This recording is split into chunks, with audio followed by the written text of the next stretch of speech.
Magic Captions is a workflow extension that automatically transcribes your timeline audio and generates perfectly timed captions, all without leaving Final Cut Pro. It is the absolute fastest way to make your videos more accessible and boost your viewer engagement. Ready to see how it works? Let's dive right in. To use the plugin, we need to drag the project into the drop zone. You can also drag in a compound clip, an audio recording, a video, or a subtitles file. If your project contains embedded captions, they will be recognized immediately. If not, your project's audio will be transcribed.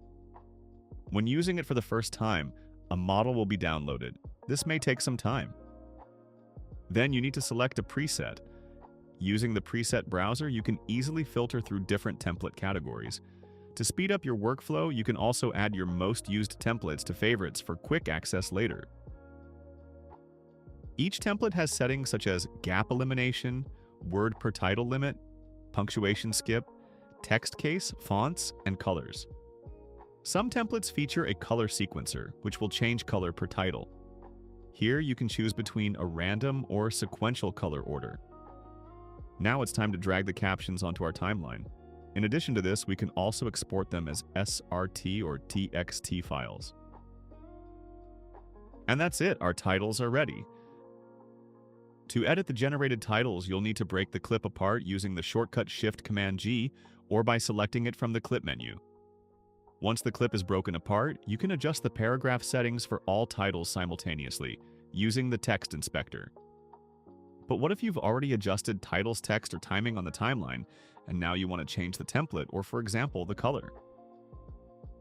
In this case, simply open the plugin again and re-drag your project into the drop zone. It will automatically pick up your text and timing changes from the timeline. You can then just select a different template or edit the current settings and drag the new batch back onto the timeline. That covers everything about using this plugin with the built-in style templates. Now I'll show you how to add your own motion templates as styles within the plugin. To do this, simply drag the motion project file or the folder containing it into the style template browser.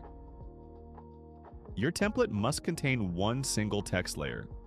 Otherwise, the plugin may not be able to identify which layer contains the main text. Additionally, color pickers will not be available, and you may encounter aspect ratio issues if your template isn't designed to support them. If you aren't using an existing template but are creating one from scratch, there is a much better way that avoids these drawbacks. You can start with a blank template. Go to the Settings menu and select Create Blank Template, and it will appear in the User Style section. From there, you can right-click it and select Open in Motion. Starting with a blank template is a game changer. It comes preloaded with snapshots for all common aspect ratios and the full infrastructure for color controllers and sequencers. This ensures your custom template feels like a native built-in one. I'll add a simple animation just for demonstration purposes, but you can create any animation you like. This group contains all the rigs for the custom settings you see in the Magic Captions left panel. Here, you can predefine settings for the template, such as the word per title limit. If you select 0 here, the option will be disabled. You can also predefine the default values for the skip punctuation checkbox and the text case settings here. Now, let's try adding some simple color controllers for the font face and the shadow. We need two color controllers, which we create by duplicating the colors ref X and replacing X with a number. Color reference 1 will be for the font face, and color reference 2 will be for the shadow. I'll go ahead and set the colors for them now. If you want to link colors from the Appearance tab to Color Reference, you'll need to use the Substitute Text Style Colors rig. Due to technical limitations, only 3 out of the 4 effects are available there. However, if needed, the glow color can be linked to the reference using a simple link behavior. To link the text face and drop shadow to color reference 1 and 2, I'm just going to select the appropriate options within the rig settings. Now, let's save our work and close the motion project. Let's head back and see if those color controls are now showing up in the plugin interface. Everything's working. Now, I'll show you how to add a color sequencer. We'll create 2 font color variants and 1 fixed shadow color for a total of 3 colors. I'm going to disable the links between color references 1 and 2 and the colors in the Appearance tab. This is because colors from the Appearance tab are not supported when working with the color sequencer.